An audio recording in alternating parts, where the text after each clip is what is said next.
जब मृत्यु का समय निकट आया तो पिता ने अपने एकमात्र पुत्र धर्मपाल को बुलाकर कहा कि बेटा, मेरे पास धन संपत्ति नहीं है कि मैं तुम्हें विरासत में दूं, पर मैंने जीवन भर सच्चाई और प्रामाणिकता से काम किया है। मैं तुम्हें आशीर्वाद देता हूं कि तुम जीवन में बहुत सुखी रहोगे और धूल को भी हाथ लगाओगे तो वह सोना बन जाएगी। बेटे ने सिर झुकाकर पिता के पैर छुए। पिता ने सिर पर हाथ रखकर आशीर्वाद दिया और संतोष से अपने प्राण त्याग कर दिए। अब घर का खर्च बेटे धर्मपाल को संभालना था। उसने एक छोटी सी ठेला गाड़ी पर अपना व्यापार शुरू किया। धीरे धीरे व्यापार बढ़ने लगा। एक छोटी सी दुकान ले ली। व्यापार और बढ़ा। अब नगर के संपन्न लोगों में उसकी गिनती होने लगी। उसको विश्वास था कि यह सब मेरे पिता के आशीर्वाद का ही फल है। अब नगर के संपन्न लोगों में उसकी गिनती होने लगी। उसको विश्वास था कि यह सब मेरे पिता के आशीर्वाद का ही फल है, क्योंकि उन्होंने जीवन में दुख उठाया पर कभी धैर्य नहीं छोड़ा, श्रद्धा नहीं छोड़ी, प्रामाणिकता नहीं छोड़ी। इसीलिए उनकी वाणी में बल था और उनके आशीर्वाद फलीभूत हुए और मैं सुखी हुआ। उसके मुंह से बार बार यही बात निकलती थी। एक दिन एक मित्र ने पूछा, तुम्हारे पिता में इतना बल था तो वह स्वयं संपन्न क्यों नहीं हुए, सुखी क्यों नहीं हुए? धर्मपाल ने कहा, मैं पिता की ताकत की बात नहीं कर रहा हूँ, मैं उनके आशीर्वाद की ताकत की बात कर रहा हूँ। इस प्रकार वह बार बार अपने पिता के आशीर्वाद की बात, लोगों ने उसका नाम ही रख दिया बाप का आशीर्वाद। धर्मपाल को इससे बुरा नहीं लगता। वो कहता कि मैं अपने पिता के आशीर्वाद के काबिल निकलूं, यही चाहता हूँ। ऐसा करते कई साल बीत गए। वह विदेशों में व्यापार करने लगा। जहाँ भी व्यापार करता उसे बहुत लाभ होता। एक बार उसके मन में आया कि मुझे लाभ ही लाभ होता है, मैं एक बार नुकसान का अनुभव करूं। तो उसने अपने एक मित्र से पूछा कि ऐसा व्यापार बताओ कि जिसमें मुझे नुकसान हो। मित्र को लगा कि इसको अपनी सफलता का और पैसों का घमंड आ गया है।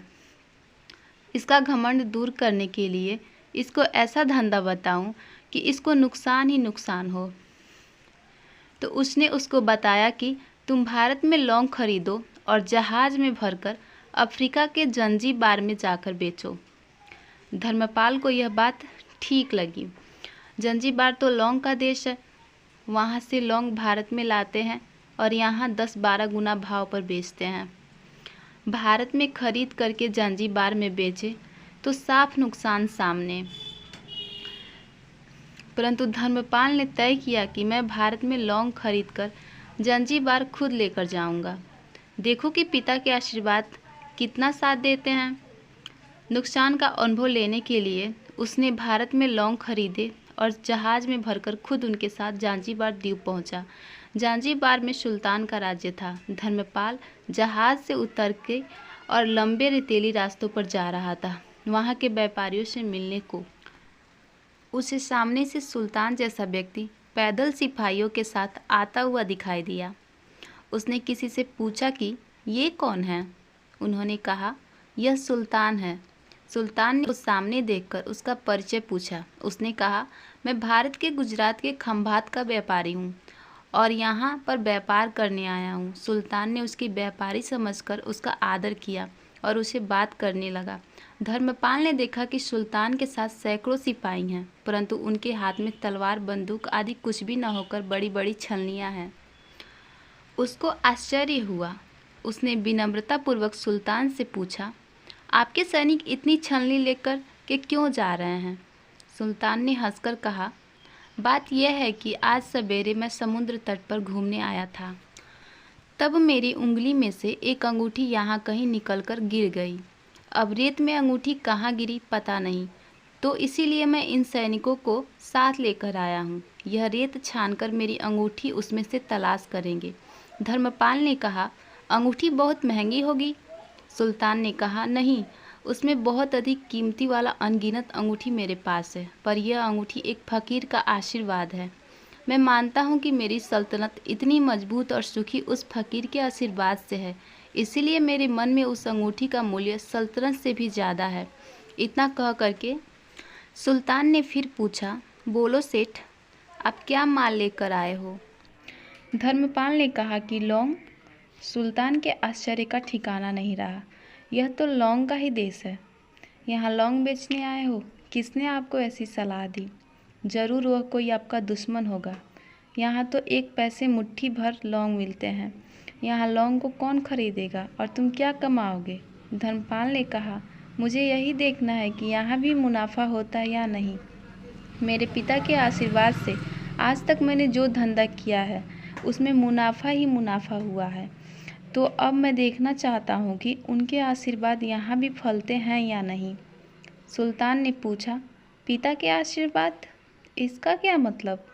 धर्मपाल ने कहा, मेरे पिता सारे जीवन ईमानदारी और प्रामाणिकता से काम करते रहे, परंतु धन नहीं कमा सके। उन्होंने मरते समय मुझे भगवान का नाम लेकर मेरे सिर पे हाथ रखकर आशीर्वाद दिए थे कि तेरे हाथ में धूल भी सोना बन जाएगी। ऐसा बोलते बोलते धर्मपाल नीचे झुका और ज़मीन की रेत से 1 मुट्ठी भर और सम्राट सुल्तान के सामने मुट्ठी खोलकर उंगलियों के बीच में से रेत नीचे गिराई तो धर्मपाल और सुल्तान दोनों का आश्चर्य का पार नहीं रहा। उसके हाथ में एक हीरे जड़ित अंगूठी थी। यह वही सुल्तान की गुम हुई अंगूठी थी। अंगूठी देखकर सुल्तान बहुत प्रसन्न हो गया। बोला, वाह खुदा, आपकी करामात का पार नहीं, आप पिता के आशीर्वाद को सच्चा करते हो। धर्मपाल ने कहा, फकीर के आशीर्वाद को भी वही परमात्मा सच्चा करता है।